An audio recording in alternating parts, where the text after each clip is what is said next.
Faites connaître vos besoins à Dieu, et la paix de Dieu qui surpasse toute intelligence gardera vos cœurs et vos pensées en Jésus-Christ.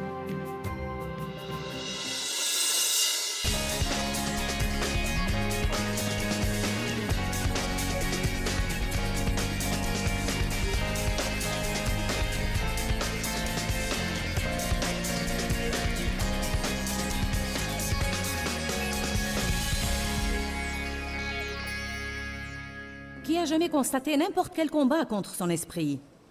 Qu'êtes-vous censé faire quand ces attaques incessantes frappent et cognent et martèlent implacablement contre votre esprit? Chaque attaque que vous avez n'a pas la même force que les autres attaques. Mais je vous promets une chose, chaque fois que Dieu s'apprête à vous promouvoir, peut-être que Dieu œuvre à libérer quelque chose d'important dans votre vie en avril prochain.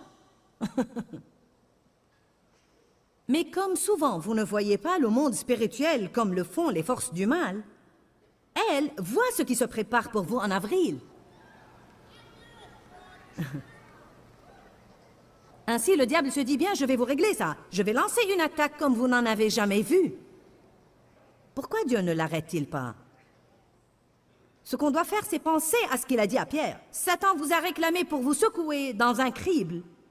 Mais moi, j'ai prié pour toi. Il n'a pas dit « je vais bloquer l'attaque ». Il a dit « je vais prier pour toi. Et quand tu seras revenu de cette épreuve, alors toi affermis tes frères. »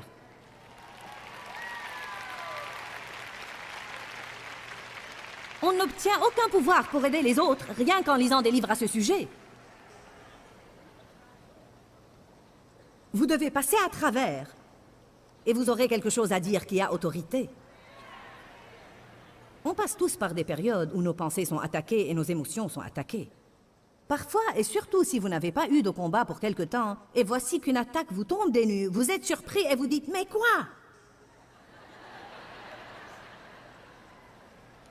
Et pour être franche avec vous, parfois ça nous prend un bout de temps pour nous y retrouver et nous rendre compte que c'est vraiment le diable. Et ça nous prend encore plus longtemps pour comprendre. Vous savez, j'avais comme une impression que Dieu allait me promouvoir. Oh oui, je me rappelle, il y a quelques semaines, Dieu m'a dit qu'il avait une bénédiction pour moi. Je veux dire, j'ai reçu le ministère d'un prophète récemment qui m'a dit de belles choses assez frappantes sur l'avenir et l'année prochaine et la puissance de Dieu et des nations que Dieu va ouvrir devant notre ministère. Oh, Dieu soit loué! Ah, merci Seigneur pour cette parole! Oui, oui, oui! Tra-la-la, la-la-la-la, la-la-la-la, la-la-la.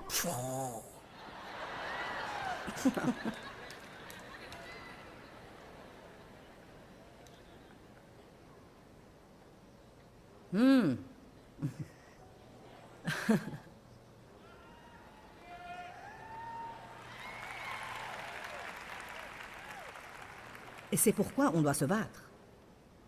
On ne peut pas être mou et s'affaler et laisser tomber.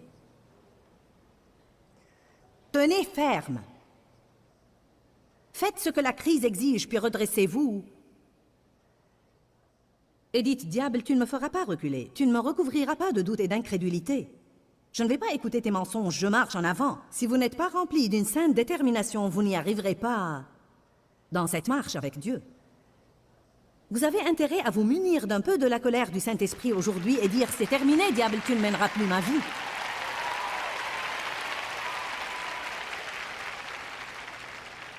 Il y a certaines choses que personne ne peut faire pour vous. Tôt ou tard, vous devrez confronter l'ennemi et gagner vos propres batailles. La louange est si puissante. L'action de grâce. Être simplement reconnaissant, ça rend le diable fou. Il veut vous entendre vous plaindre et pester de tout. Ce qui se produit ces jours-là où tout va mal et vous dites « Éternel, je te remercie pour tout ce que tu as fait, pour tout ce que tu fais maintenant, et je te remercie d'avance de me tirer de cette épreuve par laquelle je passe, parce que je sais d'avance que j'ai la victoire avec toi. Merci, merci, merci, merci, merci, merci, mon Dieu. »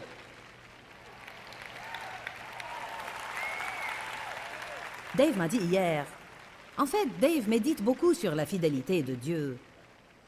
Et il me dit fréquemment des choses sur la puissance de l'action de grâce. Il me disait donc hier, tu te rends compte que la fidélité de Dieu est libérée dans nos vies par l'action de grâce, c'est-à-dire Dieu est toujours fidèle. Toujours. Sa fidélité dure de génération en génération. À jamais, Dieu reste fidèle. Mais sa fidélité est libérée dans nos vies alors qu'on l'en remercie. Éternel, je te remercie de ta fidélité. Je te remercie que tu ne m'abandonneras jamais. Je te remercie, Éternel, que tu as ma subsistance, que tu as mon dénouement. Je te remercie que tu es ma source. Si vous passez davantage de temps durant la journée à faire ce que je vous dis maintenant, votre esprit ne restera pas inoccupé de sorte que le diable y ait accès. Mais là encore, on se replie dans la passivité parce que c'est plus facile de dire «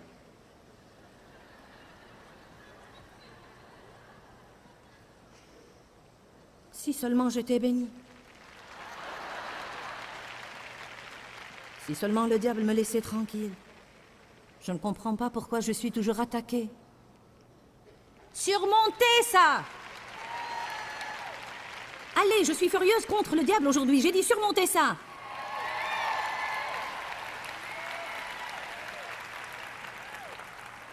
Je subis moi-même des cas de pleurnicherie de temps en temps.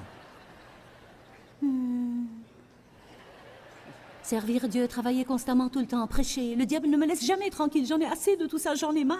Ce n'est pas ça qui le fera fuir. Amen. Quelqu'un a besoin de se secouer aujourd'hui et dire « Je pars d'ici, un homme de guerre ».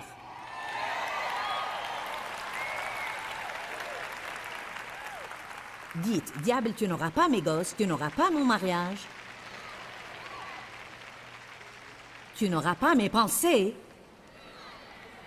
Tu ne me causeras pas de dépression nerveuse. Tu ne me mettras pas à l'hôpital psychiatrique. Je vivrai et je ne mourrai pas. Ouh.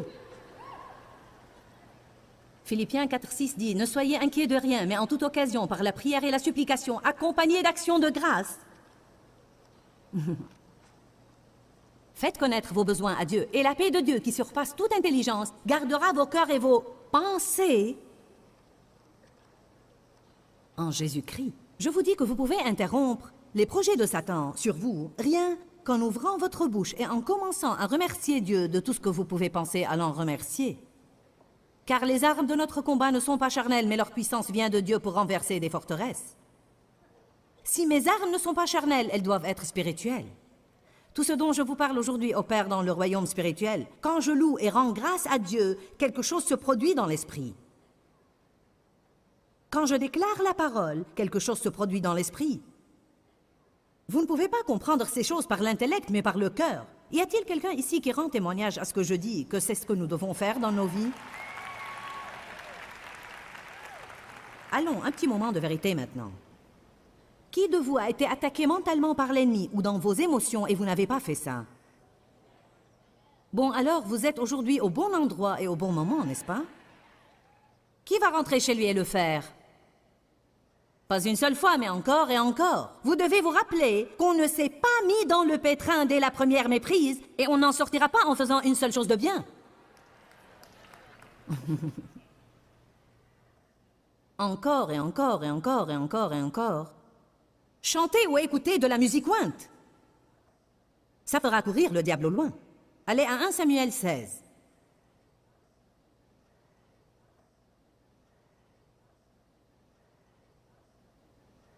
Ah, comme le temps passe vite quand on s'amuse. À propos des raisonnements, avez-vous jamais vu les spéculations exercer une telle prise sur votre esprit au point où vous vous évertuez à essayer de pénétrer un problème? La raison se veut programmer, prévoir, calculer, envisager et organiser. Je commence à comprendre que la majorité de ce que je planifie ne marche pas. Parce que le cœur de l'homme médite sa voie, mais c'est l'Éternel qui dirige ses pas. Il n'y a pas de mal à faire des plans, mais quand vous en êtes à planifier autant et projeter tellement que maintenant tout ce que vous avez n'est plus qu'embrouillement, vous devriez célébrer Dieu au lieu de former des projets. Aussi l'Esprit veut-il tout savoir. Je veux tout savoir. Pourquoi, Dieu, pourquoi? Quand, Seigneur, quand? Amen.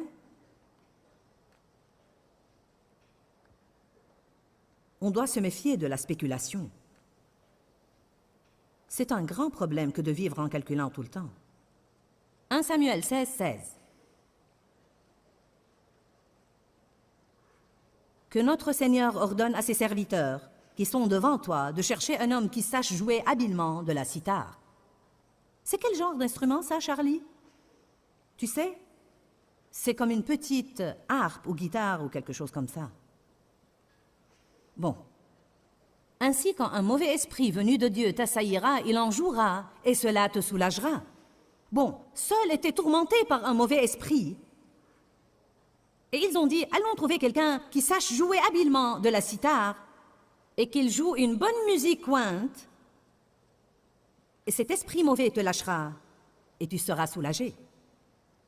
Parfois, vous raisonnez trop, vous scrutez la chose à en mourir. Allez donc mettre de la bonne musique et chanter. C'est étonnant que ça puisse être aussi simple.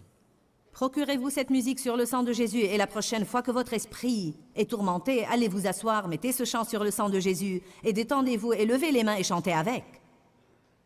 Vous mettrez cette attaque mentale à l'arrêt. Me croyez-vous aujourd'hui? Que dire de l'adoration? La louange et l'adoration sont différentes. La louange retrace et exprime à haute voix les œuvres de Dieu. La louange célèbre les œuvres passées de Dieu, celles qu'il fait actuellement et celles qu'il continuera de faire. Mais l'adoration va plus profond que ça. L'adoration dépasse ce que Dieu a fait pour l'adorer, pour qui il est. Il y a puissance dans l'adoration. Qu'est-ce qui se passerait si le diable attaque votre esprit et vous ne savez plus quoi faire et rien ne marche plus? Qu'est-ce qui se passerait si vous preniez une pause? Peu importe si au travail vous devez vous enfermer dans la salle de bain. Éternel, je t'adore. Je glorifie ton nom, Seigneur. Tu es le seul qui puisse m'aider dans cette situation. Toi seul peux changer ces circonstances. Toi seul peux faire le nécessaire ou ce qui doit être fait. Je t'adore, Éternel. J'espère en toi. Ceux qui se confient en l'Éternel renouvellent leur force. Cette guerre n'est pas la mienne, mon Dieu, mais la tienne, et je t'exalte. L'adoration donne la victoire. Amen. Voyons si je peux me relever. Vous savez, on ne fait pas ça assez souvent. En fait, ça mettrait beaucoup ici dans l'embarras. Si je vous demandais, et je ne vais pas le faire, combien de personnes font ça au beau milieu des combats? Oui, on pourrait le faire pendant la louange et l'adoration et à l'église, mais je parle de le faire, je veux dire en pleine bataille. C'est-à-dire quand le diable vous ment, quand vous vous sentez devenir fou, quand vous avez été si profondément blessé dans vos émotions que vous sentez que vous pouvez à peine respirer. On se sent comme ça parfois, n'est-ce pas? C'est à ce moment-là qu'on doit adorer. C'est à ce moment-là que c'est puissant. C'est à ce moment-là qu'on doit déclarer la parole. Dans le chapitre 20 de 2 Chroniques, on voit le roi Josaphat dans un rude combat, et la Bible dit qu'il a gagné cette bataille par l'adoration. Il s'est prosterné devant Dieu pour l'adorer. Allons-y pour quelques instants. 2 Chroniques, chapitre 20, verset 17. Vous n'aurez pas à combattre dans cette bataille. Ouh! Restez en place et vous verrez la délivrance que l'Éternel vous accordera. Verset 18. Et Josaphat se prosterna le visage contre terre. Donc il est tombé à genoux, le visage contre terre. Voilà quelle était sa position. Voilà quelle était sa position de guerre. Ouhou! Verset 19. Les Lévites d'entre les fils des Kéatites et d'entre les fils des Coréites se levèrent pour louer l'Éternel, le Dieu d'Israël, d'une voix forte. Le peuple se leva de bon matin et sortit pour le désert de Tekoa. À leur passage, Josaphat se leva pour dire « Écoutez-moi, Juda et habitants de Jérusalem. Ayez confiance dans le Seigneur votre Dieu et vous serez affermis. Ayez confiance dans ses prophètes et vous réussirez. » Qu'est-ce qu'il dit? Accrochez-vous à la parole du Seigneur. Pendant le combat, accrochez-vous à la parole du Seigneur. Souvenez-vous de ce que Dieu vous a dit. Souvenez-vous de ce que vous avez lu dans sa parole. Éphésiens 6 dit « Saignez la vérité pour ceinturon. » C'est exactement ce dont il parle. La vérité que vous avez dans la parole de Dieu quand Satan vous attaque, resserrez ce ceinturon encore plus et refusez de lâcher la parole de Dieu. Verset 21. Il se concerta avec le peuple pour établir des gens qui précéderaient les hommes de l'armée en célébrant l'Éternel et louant sa sainte majesté et en disant « Célébrez le Seigneur, car sa fidélité est pour toujours. » Le verset 22 dit « Et au moment où ils ont commencé les chants, alors ils chantaient là, tandis que Josaphat adorait ici. L'Éternel mit des agents de discorde parmi les fils d'Ammon et de Moab, et ceux de la montagne de Séhir, qui étaient venus contre Juda, et ils se sont anéantis les uns les autres. »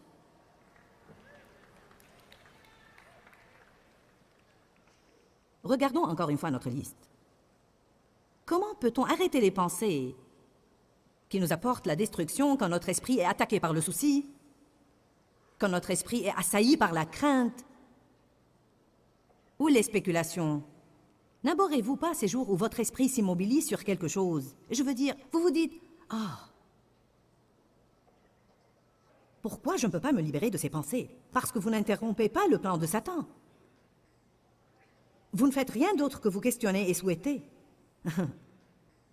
Ce que vous devez faire, c'est combattre. Vous devez répondre au diable. Vous devez chanter, vous devez adorer, vous devez prier. Qu'est-ce que Jésus a fait? La Bible dit dans Luc 22 qu'il était dans une telle agonie d'esprit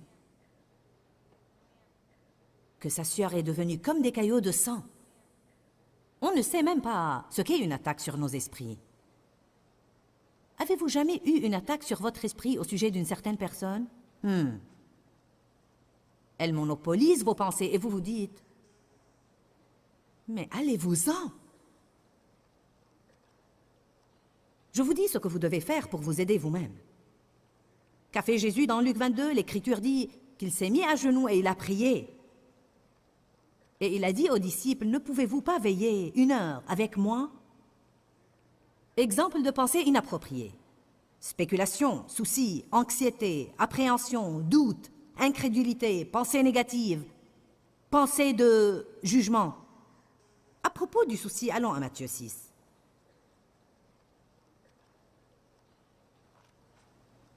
Y a-t-il quelqu'un qui comprend ce que je vous dis aujourd'hui? Vous aurez du travail à faire quand vous rentrerez chez vous. Je bénirai l'Éternel en tout temps. Sa louange sera toujours dans ma bouche.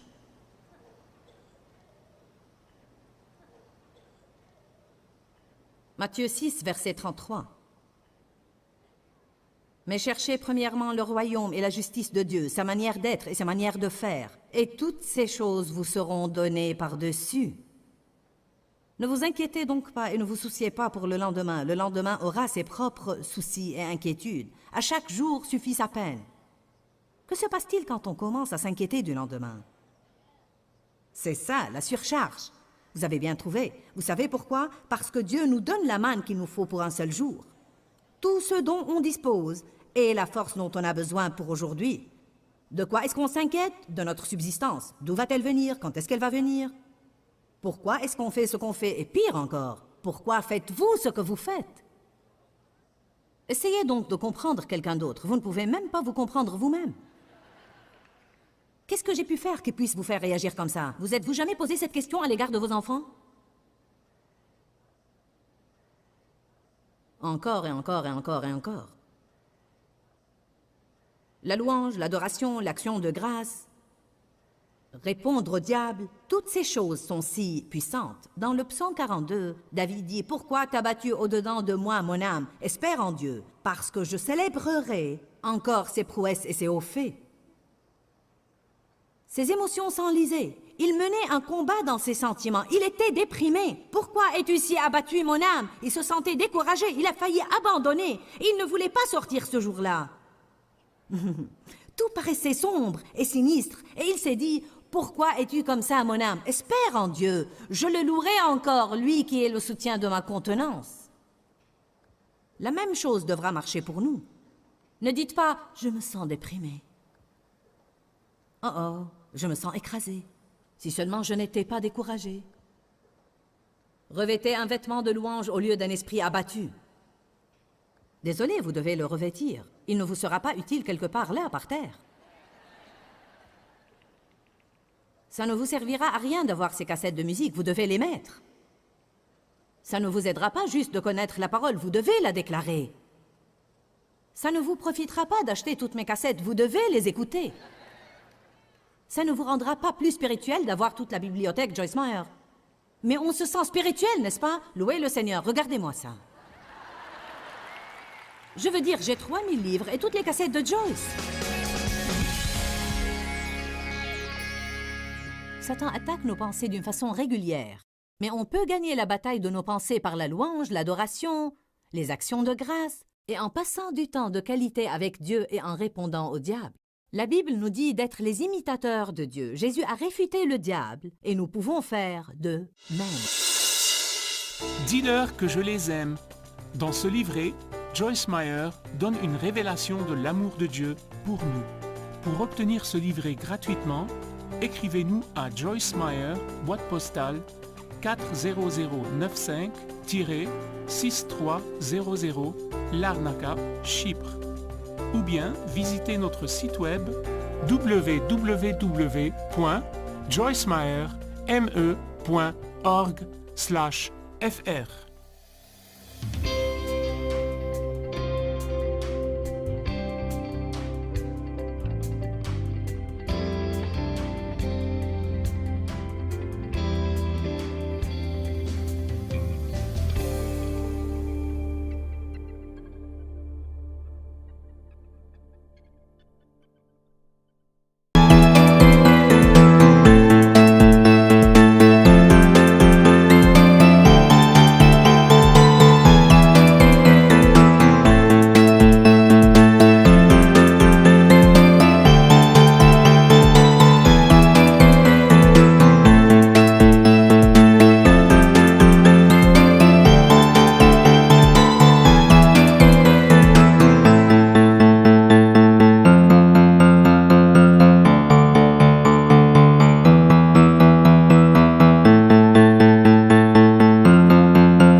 toda esa cuestión.